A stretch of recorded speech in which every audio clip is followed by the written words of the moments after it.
नमस्कार, capital TV का खास शो यूपी का दंगल देख रहे हैं आप। मैं हूं आपके साथ सोनाली। आज यूपी के दंगल में बात करेंगे दो बड़ी खबरों की। पहली, वाराणसी में हुए पीएम मोदी के एक मेगा रोड शो की, जहां लोगों की भारी भीड़ उमड़ी। साथ ही बात करेंगे माफिया मुख्तार अंसारी के बड़े बेटे अब्बास अंसारी के विवादित बयान की, जिसमें उन्होंने पुलिस का हिसाब किताब करने की बात कही। तो इन्हीं दो खबरों पर चर्चा करेंगे। चर्चा करें, हमारे साथ स्टूडियो में मौजूद है कैपिटल टीवी के editor in chief doctor Manish Kumar. Doctor साहब, बहुत बहुत स्वागत है आपका। धन्यवाद। तो पहली खबर की बात करें तो उत्तर प्रदेश 2022 के विधानसभा चुनाव का ग्रैंड फिनाले वाराणसी में हो रहा है, जहां ग्रैंड फिनाले की कमान संभाले हैं खुद देश के पीएम मोदी। पीएम मोदी ने वाराणसी में रोड शो किया। यह रोड शो 3 किलोमीटर लंबा रहा। इस रोड शो के जरिए पीएम मोदी ने काशीवासियों के मन में फिर से भगवा फहराने का जोश भरा, और इस जोश का नतीजा रोड शो के दौरान काशी की सड़कों पर मोदी का भव्य स्वागत करने के दौरान देखने को मिला। यूपी चुनाव के मद्देनजर अपने संसदीय क्षेत्र वाराणसी के सियासी दुर्ग को बचाने रखने के लिए पीएम मोदी 2 दिनों तक काशी में कैंप करेंगे। डॉक्टर साहब, 7वें चरण की कमान पीएम मोदी के हाथ में है। देखिए, आज जो रोड शो था, बनारस के लोगों ने बताया कि कम से कम 4 किलोमीटर लंबा, जी, अद्भुत। और जो नज़ारा वहां देखने को मिला है, जो जोश जनता में नजर आया, कलेजा दर्द कर रहा होगा विपक्षियों का, इसमें तो कोई डाउट नहीं है। ये इंपॉर्टेंट क्यों है, इसे भी समझना ज़रूरी है। और कई सारे लोग, वो खास करके दिल्ली में बैठे लुटेन गैंग के जो दलाल पत्रकारों का जो पूरा फौज है, वो कल से कहानी, जो जैसे ही उनको ये खबर मिली कि 3 दिनों तक वहाँ पे मोदी स्टेशन होने वाले हैं। क्यों स्टेशन होने वाले हैं? क्या बीजेपी की स्थिति खराब है? अगर अच्छी स्थिति होती तो वहां 3 दिन तक प्रधानमंत्री क्यों रहते? चूंकि स्थिति खराब है, वहां पे सीटें नहीं आ रही हैं, तो प्रधानमंत्री को वहां पे रुकना पड़ा। ये समझिए कहानी, तरह तरह की कहानियां ये लोग घुमा रहे हैं। वो कोई ये नहीं बताता कि 2014 हो तो भी प्रधानमंत्री बनारस में स्टेशन हो गए थे, 2017 हो तो भी स्टेशन हो गए थे। भाई, क्या हुआ था? बनारस के आसपास कोई एक भी सीट कोई दूसरा ले पाया था? नहीं ले पाया था। जीत रहे थे पहले से भी, लेकिन प्रधानमंत्री मोदी की राजनीति का ये स्टाइल है। वो कैंपेन करने में माहिर भी है और उनको मजा भी आता है।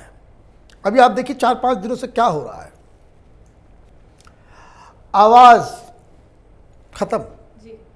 वो बोल रहे हैं तो वो साफ दिख रहा है कि भाषण देते देते उनके गले में खराश है, ठीक से वो आवाज़ नहीं बाहर।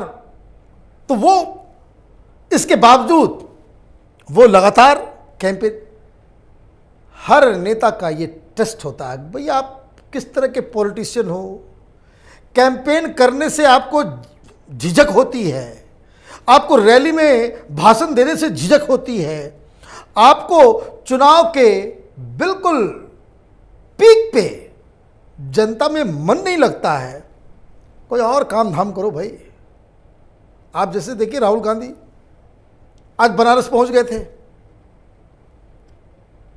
कोई कान में उनको समझाएगा? भाई, काशी विश्वनाथ गए, ऐसे तो जनेऊधारी ब्राह्मण बताते हैं अपने आप को, हाँ, शिव भक्त बताते हैं। भोलेनाथ पे कैसे फूलों को चढ़ाया जाता है, ये अक्ल भी अभी तक नहीं सीख पाई है। एक वीडियो आया था कुछ दिन पहले, उत्तराखंड के चुनाव में इस तरह से हरिद्वार पहुंच गए। कैसे आचमन किया जाता है, वो भी अक्ल नहीं है। भाई, कोई 16 साल का बच्चा है, कोई टीनेजर है क्या? ये 52 साल की उम्र हो गई, आपको ये सारी चीजें छोटी छोटी चीज, और आप कहां दिया भाषण? आपने कहां, क्या रैली? कुछ नहीं, कुछ पता ठिकाना नहीं। अखिलेश यादव को ममता बनर्जी की जरूरत पड़ गई। अब जो खबर आ रही है कि ममता बनर्जी के आने से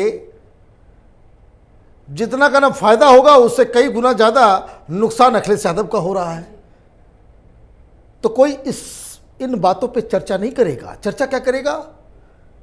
भाई प्रधानमंत्री क्यों रुक गए वहां पे? स्थिति खराब है क्या? कोई स्थिति खराब नहीं है।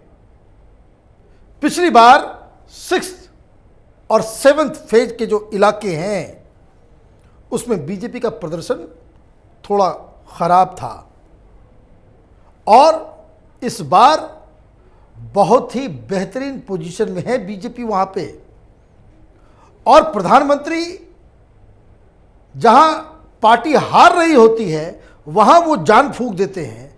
ये तो उनकी नगरी है। बनारस के किसी भी इलाके में आप चले जाएं, मैं देख रहा था एक सोशल मीडिया पे वीडियो चल रहा है। क्या चल रहा है? कोई पोंगा पंडित उसको बिठा करके कि भाई यहाँ पे तो शिव जी के जो बाबा विश्वनाथ का जो कॉरिडोर बना है, मंदिरों को तोड़ के होटल बनाया जा रहा है। और एक कोई मुस्लिम एंकर थी और कोई वामपंथी पोर्टल था, लगे पड़े हुए हैं। अयोध्या के बारे में कोई जिक्र क्यों नहीं किया? ऐसे तो चुनाव से पहले इन लोगों ने, ये संजय सिंह आम आदमी पार्टी का, पता नहीं कहाँ गायब हो गया आम आदमी पार्टी। केजरीवाल गया नहीं हुआ बनारस में। ऐसे तो बनारस में डुबकी लेने पहुंच गया था, संजय सिंह को अकेला छोड़ दिया। तो संजय सिंह, अखिलेश यादव, इन लोगों ने बवाल मचाया था कि अयोध्या के ट्रस्ट के द्वारा जो है बाकायदा वहां पे जमीन घोटाला हो रहा है। इलेक्शन में क्यों नहीं उठाए? इलेक्शन में ये मुद्दा क्यों नहीं उठा? कांग्रेस पार्टी ने ये क्यों नहीं कहा कि हमारी सरकार आएगी तो हम वो 3 काले कानूनों को किसानों का उसको नहीं लागू करेंगे? क्यों नहीं आपने इसे मुद्दा बनाया? अखिलेश यादव सिर्फ इसी मुद्दे पे क्यों नहीं चुनाव लड़े? तो आपको काशी पहुंच करके हिंदू दिखना होता है। तो खैर ये तो अपनी अलग कहानी है, लेकिन प्रधानमंत्री मोदी से किसी का कोई कंपटीशन नहीं है जी। किसी का कोई कंपटीशन नहीं है। जिस जर्नलिस्ट को, चाहे वो कितने एक्सपीरियंस्ड हो, चाहे कितना भी उम्र दराज हो, जिस पॉलिटिकल एडिटर को, जिस आर्टिकल लिखने वाले को, प्रोफेसर को,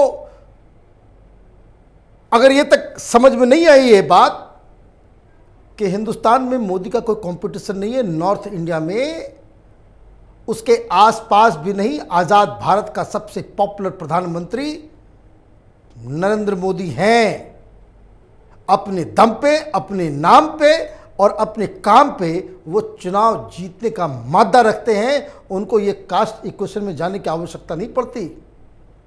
लेकिन है क्या, कुछ लोग जिनकी दुकानें बंद हो गई प्रधानमंत्री मोदी के आने से, पत्रकारों की भी संख्या है उसमें, सोशल वर्कर्स की भी संख्या है इसमें, बहुत सारे लोग हैं, ये जिनकी दुकानें बंद हो गई हैं, वो घृणा में इतने अंधे हो चुके हैं, उनको ना ये भीड़ नज़र आती, ना लोगों का जोश नज़र आता, ना ये भी नज़र आता कि प्रधानमंत्री मोदी की रैली के लिए, इस तरह के रोड शो के लिए बनारस में अखिलेश यादव की तरह पीछे पीछे बस में लोगों को भड़ के लाने की आवश्यकता नहीं होती। और इसलिए आज जो बनारस में हुआ है उसका इम्पैक्ट, ये जो लास्ट फेज है उसके ऊपर बहुत ही गहरा छाप उसका छूटने वाला है। जी डॉक्टर साहब, जेल में बंद माफिया मुख्तार अंसारी के बेटे और सपा गठबंधन के प्रत्याशी अब्बास अंसारी ने सरकार बनने पर अफसरों से हिसाब किताब की धमकी दी है। सुबसपा के टिकट पर चुनाव लड़ रहे अब्बास का वीडियो वायरल हो रहा है, जिसमें उसने अखिलेश यादव का नाम लेकर कहा है कि ट्रांसफर से पहले अधिकारियों से हिसाब किताब होगा। वीडियो वायरल होने के बाद ADG law and order Prashant Kumar की ओर से कार्रवाई का आदेश दिया गया है। अब्बास के खिलाफ मऊ पुलिस ने FIR दर्ज कर लिया है। डॉक्टर साहब, ये धमकी क्यों? भाई ये इनकी राजनीति है, यही तो ये काम करते आए हैं। भाई डॉन का बेटा है, वो क्या उपदेश देगा? भाई तो वो ऐसे लोग हैं जो उनको वोट करते हैं, उनके साथ खड़े हो जाते हैं। मैं आपको बताऊं, अनोखी बात है, सुनेंगे तो आप भी दंग रह जाएंगे। ये जितने बड़े बड़े पत्रकार यहां पे सेक्युलरिज्म का जो झोला ढोते रहते हैं, जिन लोगों ने सेक्युलरिज्म को धंधा बना करके रखा हुआ है, ये बड़े बड़े लोग जब पहले चुनाव में जाया करते थे ग्राउंड रिपोर्टिंग करने, यही अंसारी वगैरह होस्ट हुआ करते थे। इन डॉन के फार्म हाउसेस में ये लोग रहते थे। क्या खाना, क्या पीना, क्या ऐशो आराम, क्या गाड़ी, क्या व्यवस्था, ये दिल्ली के पत्रकार सब ताकि बताते कहानी कि हम लोग वहां गए थे तो वहां ऐसा इंतजाम हो गया था। और कुछ पत्रकार तो गोली भी चलाते थे, बताते कि वहां तो हमने पहली बार गोलियां भी चलाई, शिकार पे भी निकलते थे। बताइए। और इसके ऊपर एक शब्द कोई नहीं बोलेगा। ये दलालों के जो फौज है वो एक शब्द कोई नहीं बोलेगा कि ये जो सीधे सीधे आप धमकी दे रहे हो। क्या बोला वो उसने कि मैंने तो अखिलेश भैया को कह दिया है। तो भैया अखिलेश भैया को भी बताना चाहिए कि हाँ उसने कहा है। मीडिया वालों को पूछना चाहिए कि भाई तुमको उसने कहा कि नहीं कहा, या फिर वो ऐसे ही झूठ बोल रहा है। उसने कहा मैंने अखिलेश भैया को बता दिया है कि सरकार बनने के बाद 6 महीने तक कोई ट्रांसफर पोस्टिंग नहीं, पहले हिसाब किताब होगा 6 महीने, हम लोग उसको टॉर्चर करेंगे। किसका हिसाब किताब करेंगे? तो पुलिस वालों का, जिन्होंने इनके गुर्गों का इनकाउंटर किया, उन अधिकारियों का जो इन डॉन के मकानों, इलीगल चीजों के ऊपर जो बुलडोजर चला, उस सब का हिसाब किताब होगा। अब ये समझ लीजिए, जिन लोगों ने ये सोचा था कि भाई लॉ एंड ऑर्डर कोई प्रॉब्लम नहीं है, ये दिल्ली में बैठे पत्रकारों से सवाल पूछा जाना चाहिए। अभी तो रिजल्ट आया नहीं और ये धमकी मिलना स्टार्ट हो गया। चुनाव अगर ये लोग जीत गए, ये तो खदर खदर के लोगों को क्या करेंगे लोगों के साथ, बंगाल भी शर्मा जाएगा। ये बार बार ये याद रखने की आवश्यकता है, जिन लोगों ने सेक्युलरिज्म के अफीम को चाट लिया है, ये लोग इस तरह के एलिमेंट्स के साथ खड़े हैं जो चुनाव जीतने के बाद अब इस देश के अंदर में हिंसा भड़काएंगे। ममता बनर्जी ने वो वायरस बंगाल में फैलाया है जो पूरे देश में फैलेगा। ये याद रखने की जरूरत है कि चुनाव जीतते ही ये शांति दूतों की जो फौज है वो हिंदू घरों के ऊपर, हिंदू कार्यकर्ताओं के ऊपर, हिंदू महिलाओं के ऊपर अपना अत्याचार वो लोग शुरू कर देंगे। और सरकार चूंकि इन सेकुलर वोट की वजह से बनती है, तो वहाँ जो मुख्यमंत्री होता है वो कायरों की भांति वो चुप हो जाता है कि राजनीति और कुर्सी बचाएं या फिर अपना धर्म निभाएं। बंगाल में यही हुआ। और ये कोई नई बात मैं नहीं कह रहा। कलकत्ता हाईकोर्ट के बयानों को पढ़िए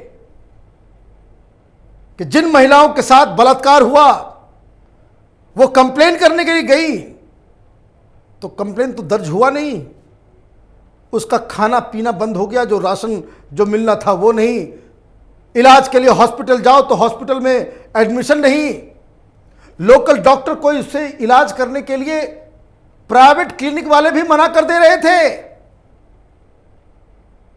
तो ये जो धमकी है, जिन लोगों का फोन वोट बचा हुआ है उनको ध्यान रखना चाहिए। डॉक्टर साहब बहुत बहुत धन्यवाद बातचीत के लिए। धन्यवाद। तो उत्तर प्रदेश की राजनीति में शुक्रवार का दिन काशी के नाम रहा। कांग्रेस नेता राहुल गांधी और कांग्रेस महासचिव प्रियंका गांधी ने काशी विश्वनाथ के दर्शन करने के बाद रोड शो किया, तो वहीं पीएम मोदी ने भी ग्रैंड फिनाले की कमान संभालते हुए मेगा रोड शो वाराणसी में किया, जहां पीएम मोदी के स्वागत के लिए काफी भीड़ उमड़ी। कल यानी 5 मार्च को चुनाव प्रचार थम जाएगा। वहीं 7 मार्च को आखिरी चरण के बाद 10 मार्च को चुनाव के नतीजे सामने आएंगे। आज के इस खास शो यूपी के दंगल में इतना ही। तमाम खबरों के लिए देखते रहिए कैपिटल टीवी। नमस्कार।